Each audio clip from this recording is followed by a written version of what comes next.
I feel very proud to introduce Sister Filo Hirota, who is a religious of the Mercedarias of Bérriz.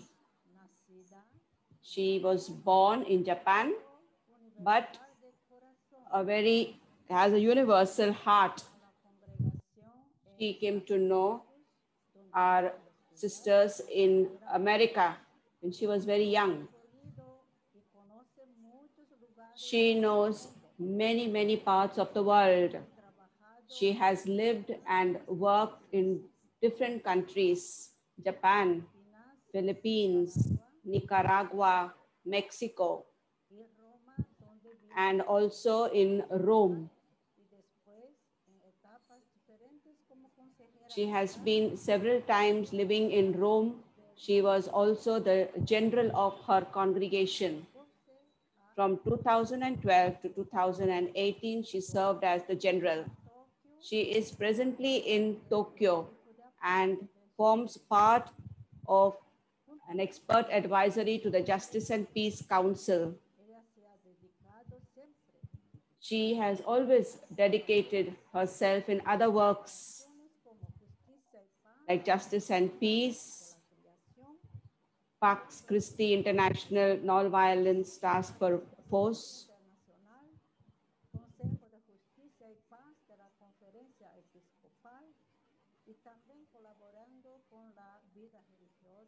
she also collaborates with the Religious Life CRI of Japan. She facilitates for many congregations as translator and interpretation.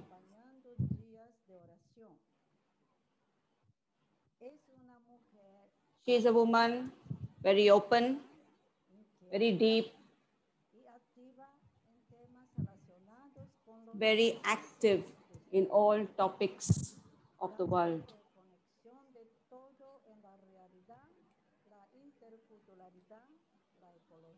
With a broad intercultural vision and a close and friendly personality, she is active in many fields, especially to build a world of non-violence, reconciliation, and peace. She will talk to us today on women and especially the role of women in the church. So Sister Filo will now begin her talk.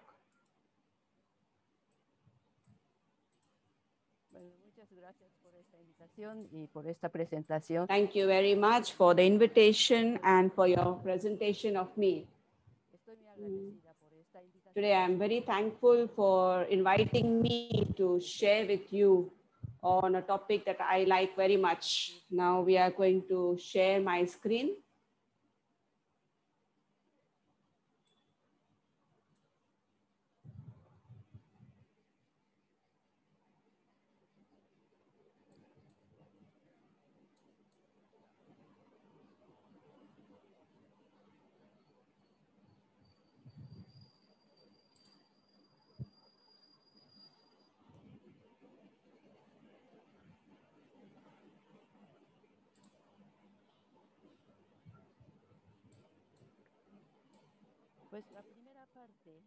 The first part will be talking on the history of the church as and the people of God, the beginning of today. The second part will be talking on the reality of Japan and our session.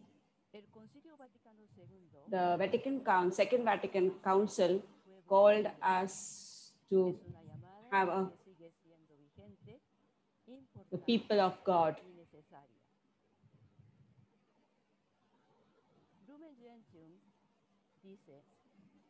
Lumen Gentium says,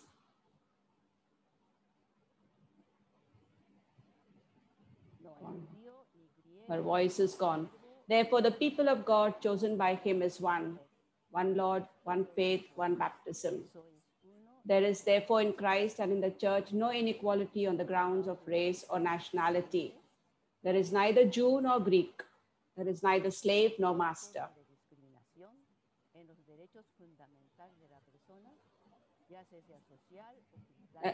Too fast. Raza, color,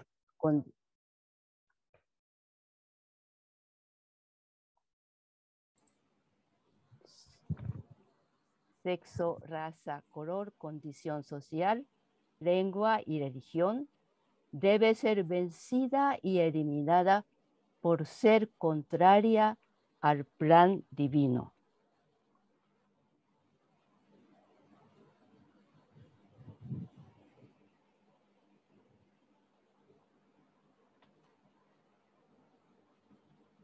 Pues, perdón.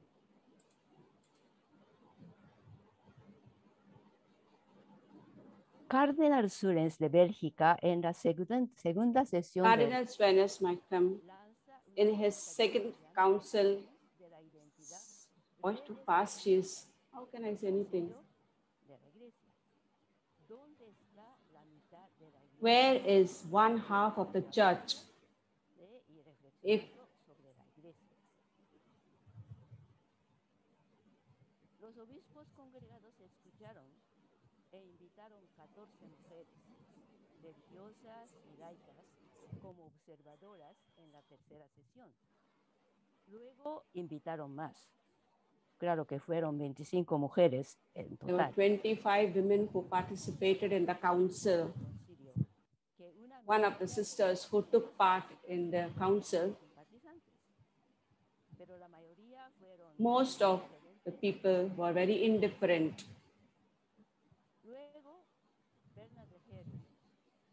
Then Bernard Waring said, if women participate in the council, they must participate in the drafting of the documents as well.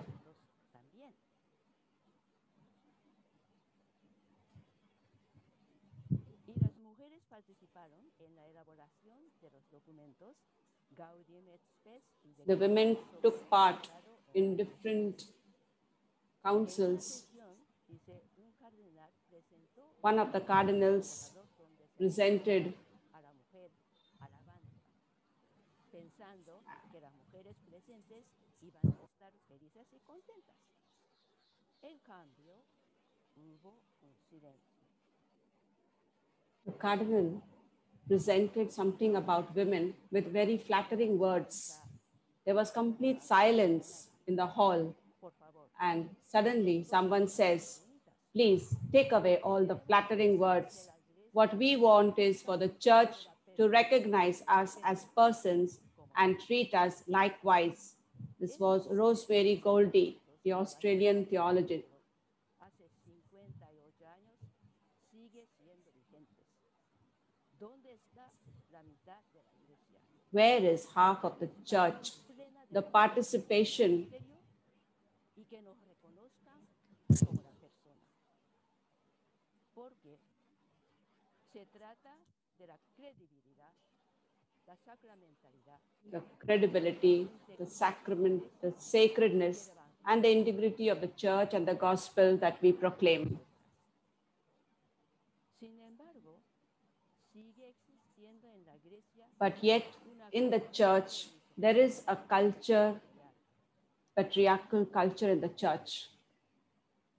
Santo Tomás de Aquino, en su Saint Thomas of Aquino said, en lo que se refiere as regards to the nature of the individual, the woman is defective and ill-born because the active power of the male sperm tends to produce a perfect resemblance in the male sex, whereas the production of a woman comes from the lack of active power,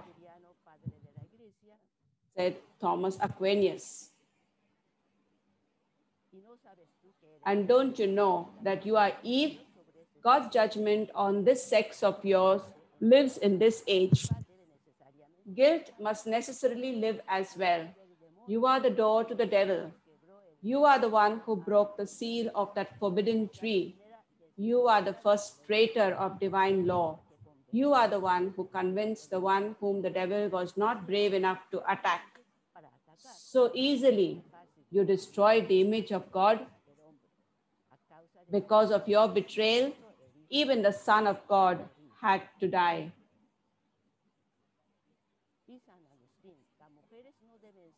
St. Augustine said, women are not to be enlightened or educated in any way. In fact, they should be segregated, since they are the cause of insidious and involuntary erections in holy men. It is Eve, the temptress, of whom we must take care in of every woman.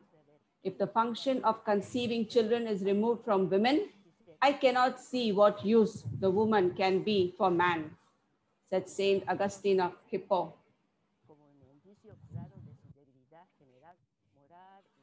Only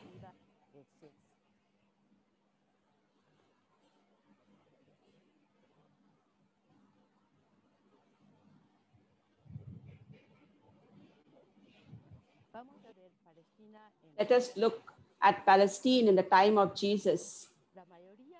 Most of the holy books of Orthodox Judaism and Hasidic include a sequence of 3 blessings in which a man thanks God for not making him a Gentile, a woman, or a slave.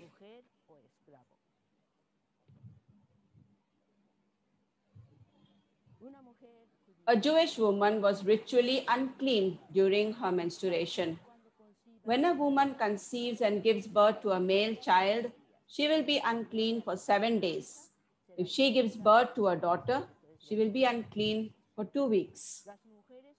Women were not normally accepted as witnesses in Jewish law.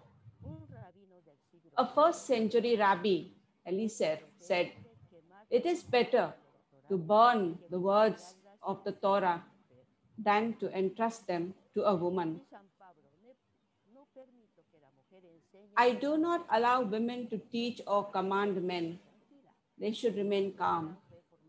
Remember that Adam was formed first and then Eve. And it was not Adam who was seduced. The woman allowed herself to be seduced and then disobeyed and will be saved by motherhood. Your women are silent in the congregations because they are not allowed to speak but are subject. Even the law says so. And if you want to learn something, ask your husbands at home, because it is unseemly for a woman to speak in the congregation, from Corinthians. Jesus was a revolutionary, countercultural in a totally misogynistic society.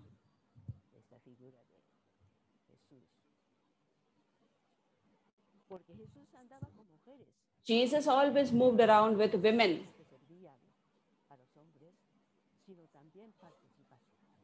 He always participated in all, women participated with Jesus in all his mission. We, women, begin to rediscover the good news of Jesus. This Jesus who was a revolutionary and a countercultural person.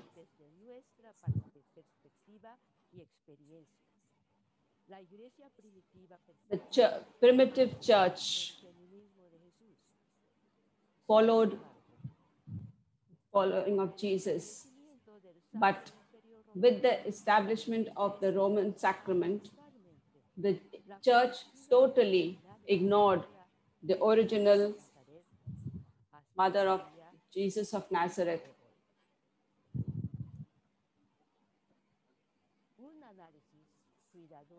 A careful analysis of the lectionary reveals that a disappropriate number of passages referring to women have been omitted from the Bible. What they have removed: women's books, women's experiences, women's accomplishments have been overlooked in the assigned scripture readings that are being used in our church on Sundays and weekdays.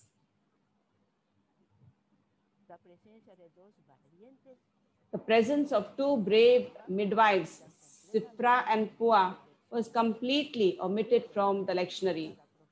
Deborah, considered a prophetess and judge of Israel and recognized as the mother of Israel, is also omitted from the lectionary. The book of Ruth has only 2 weekly readings. Fulda, one of the few prophets, never appears in the lectionary.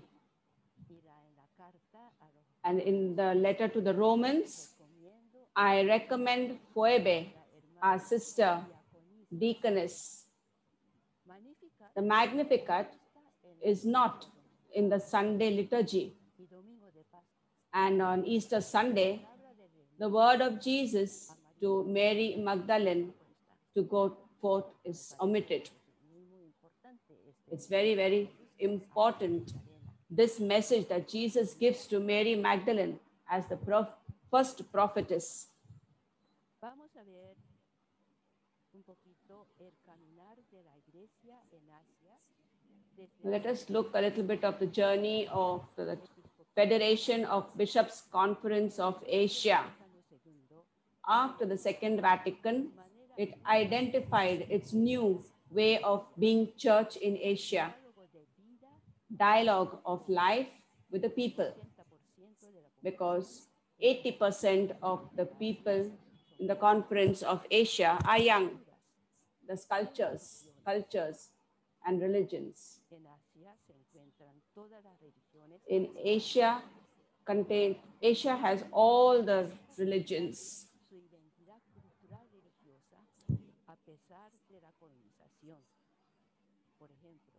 For example, Indonesia maintains its identity against the colonization of France. India did not accept the American church. We know that the Philippines, colonized by Spain, is the only country Catholic in Asia. In 1986, the 4th Plenary Assembly of the Federation of Bishops Conference, held in Tokyo, for the first time addressed the problems facing women in the church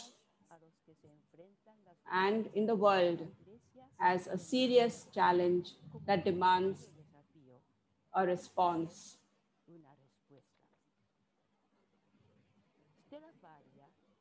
Una teóloga laica de la India, seguía diciendo en su grupo de trabajo: mujeres somos personas, ya que existen tantas situaciones donde mujeres no se traten como personas. Los obispos se quedaron impresionados, parece, tanto que el documento final dice: mujeres son personas. The document, the last part of the document says the woman is a human person. And when they read this document, the Catholic Church says women are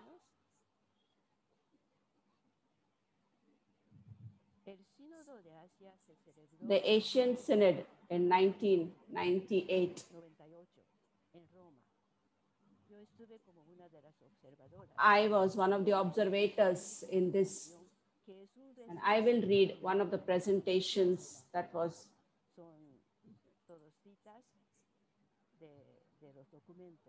These are all taken from the document. I'm going to quote from the document. The members of the Mother Church are called to be agents of communion, to create healthy and egalitarian relationships of compassion and care between humanity and with nature. Theology from the perspective and experiences of women should be introduced in seminaries and missionary formation courses. It is important and necessary that the male members of Mother Church discover and grow in female perceptions and attitudes in imitation of Jesus. This is from the document of the assembly. So that their service is fully and genuinely human and Christian in a society in which the logic of domination is destroying both human beings and nature.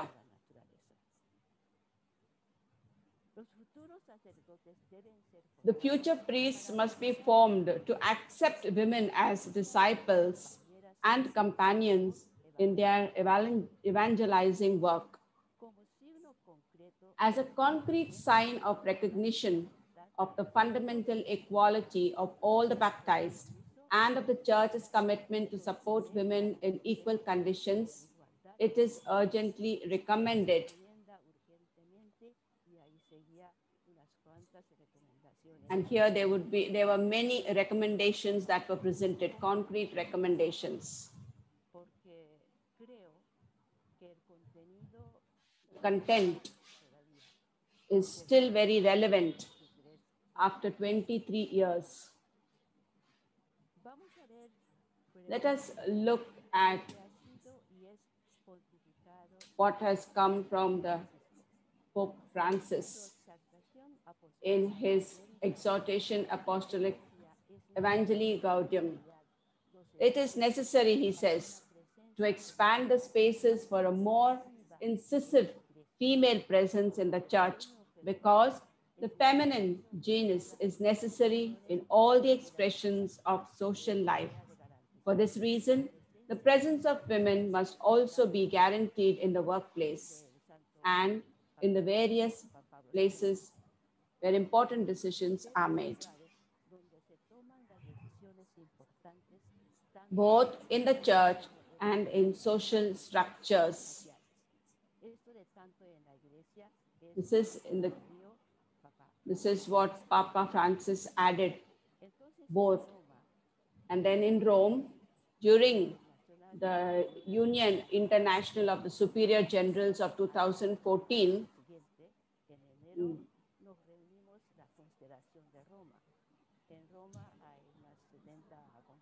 in Rome, there are about 70 feminine religious congregations, and the constellation takes place in UISG.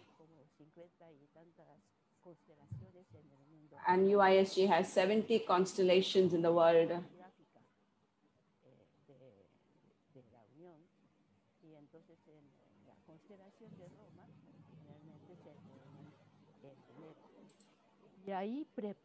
Generally, in January, they have a meeting.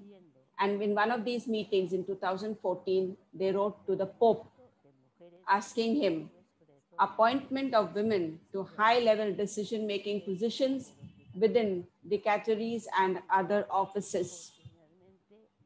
Because truly speaking, a congregation has as prefect, everyone has a cardinal as a prefect.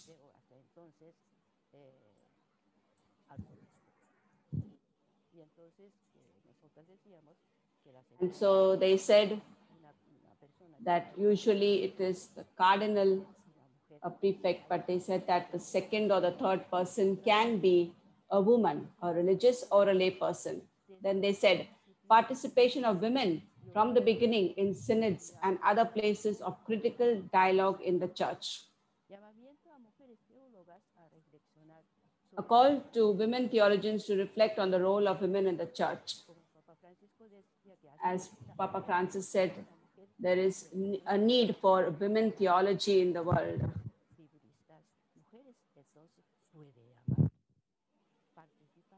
Participation of women in the formation of seminarians, so that future priests have a better understanding of the psychology of women and also of feminine religious life.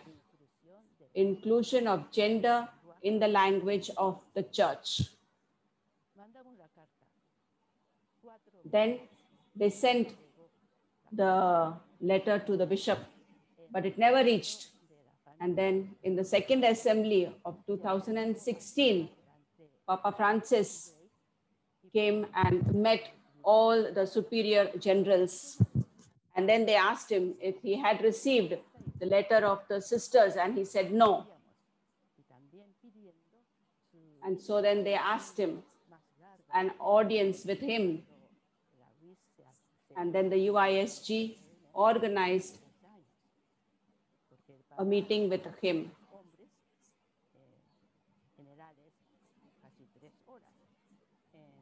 And then the Pope spoke to them for around 3 hours, a very spontaneous and a free dialogue he had with them. And so in 2016, the Pope was with them, with all the generals. And since we knew that we are going to have a dialogue with him, we had sent out a letter to all of them and asked, what do we want to talk with the Pope? What do we want to ask him? And then they got back responses from the congregations. And then we prepared 5 questions, which we put forward to the Pope. We handed it over to him.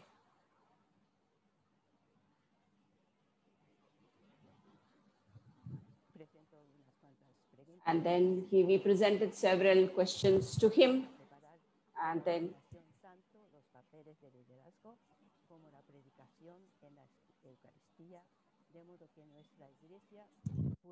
presented all the different types of questions to him.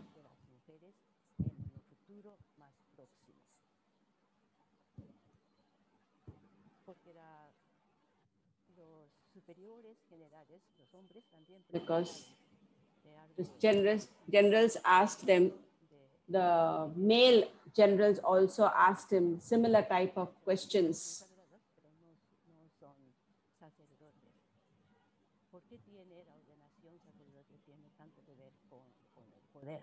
Y con la autoridad. Y el Papa decía que no, que el sacerdocio es un servicio.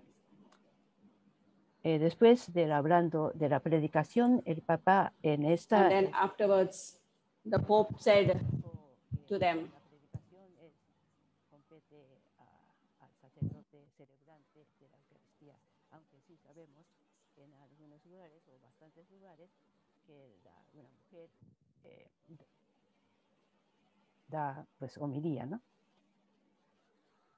Otra pregunta. Another question. What prevents the church from including women among permanent deacons? Precisely as was the case in the early church. The Pope said yes.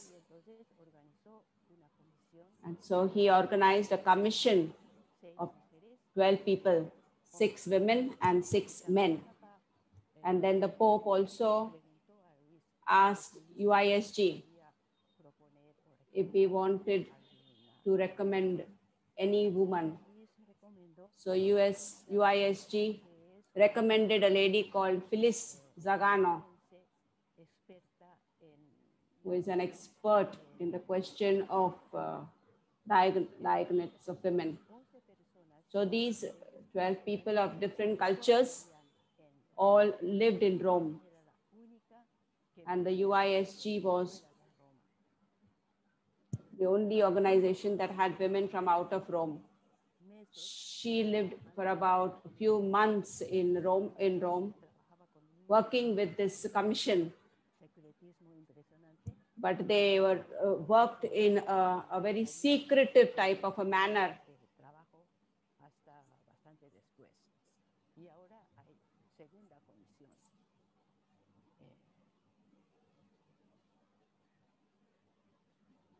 Después, otra pregunta.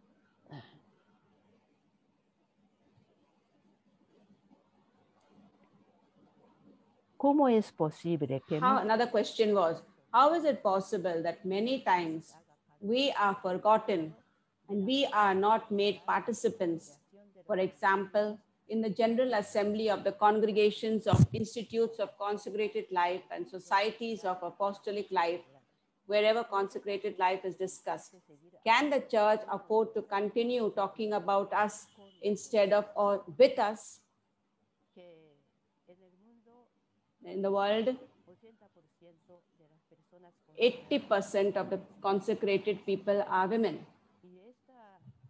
And this congregation that there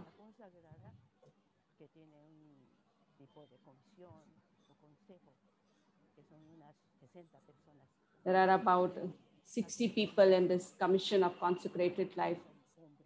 Most of them are men, and first there were no women.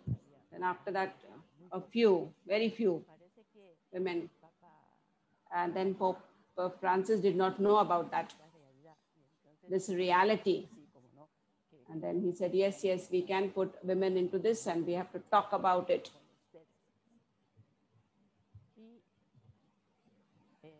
And then after 3 years, in July 2019, Papa Francisco, 6 women superior generals of different congregations as members of the commission of the congregation.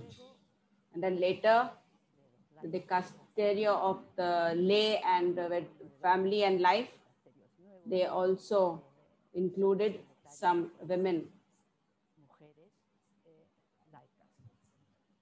They are lay. Then in January 2019, they had a symposium on the protection of minors in the church.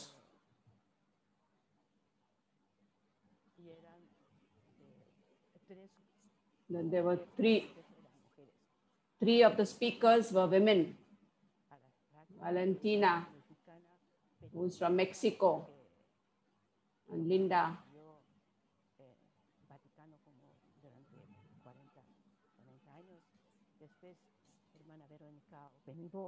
Then Hermana, Sister Veronica, is of the General of the Child Jesus. She's an animist.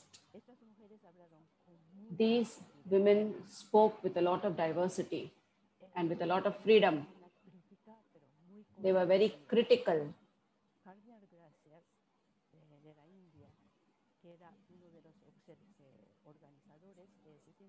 There was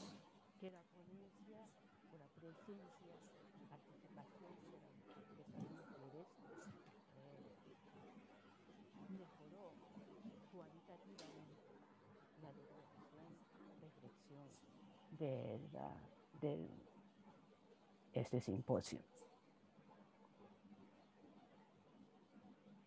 Pero todavía donde se toman decisiones. But yet, wherever major decisions are taken in the synods, you will see only men.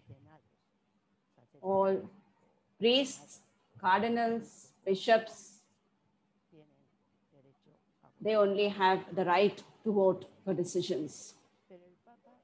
But the Pope, after the Synod of Family and of the youth, the Pope gave the brothers also a right to vote as persons consecrated, not only men. Here there is a general of the La Salle brothers and the Marist brothers. And so the question was, from then onwards, we also started thinking that we have to be only priests to vote. But if a brother can vote, what is the difference between a brother and we sisters?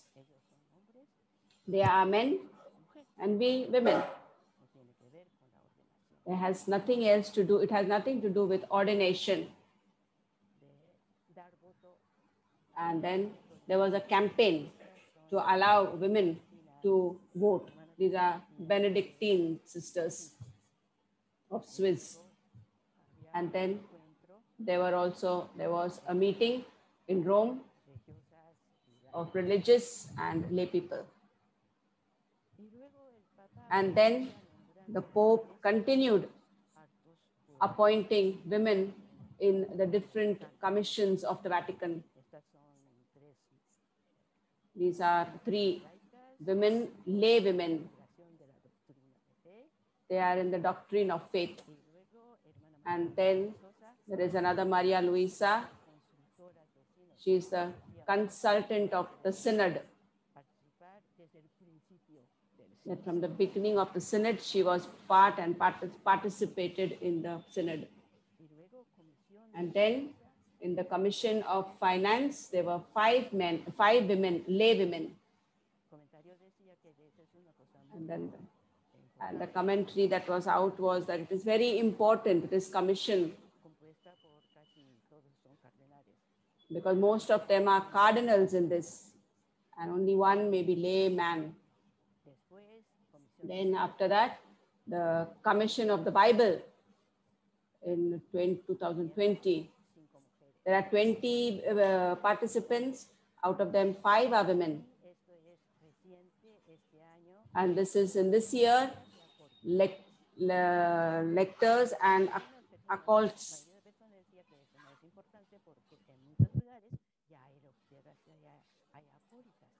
There are already in many places, there are lectors and occultists who are girls or women. But Pope Francis changed the canon law so that women have more roles in the church.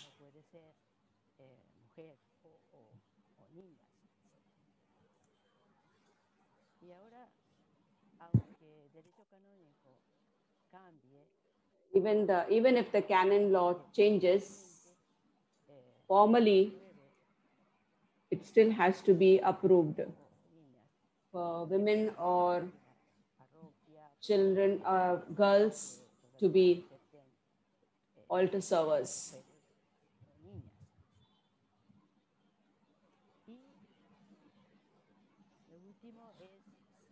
The last one is in February of this month, where Nathalie Becquat was elected as the secretary of the synod.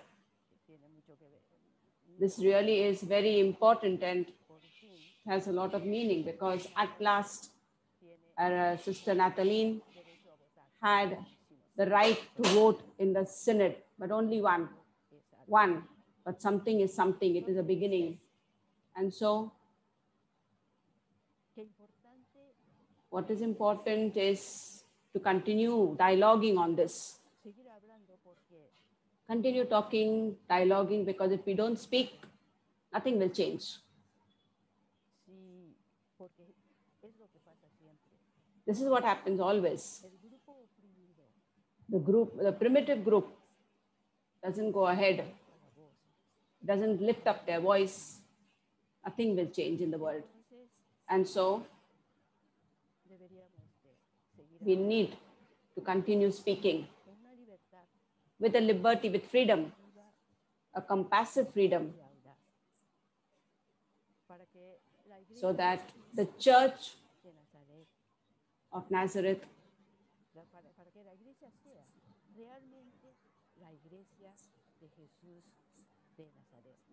so that we can have a real church, the Church of Jesus of Nazareth. Thank you very much. And with this, I finish the first part of my talk. Thank you very much, Filo. And so now we will have just a 15 minutes of a break. 15 minutes break. And after that, we will immediately come back and we will punctually start.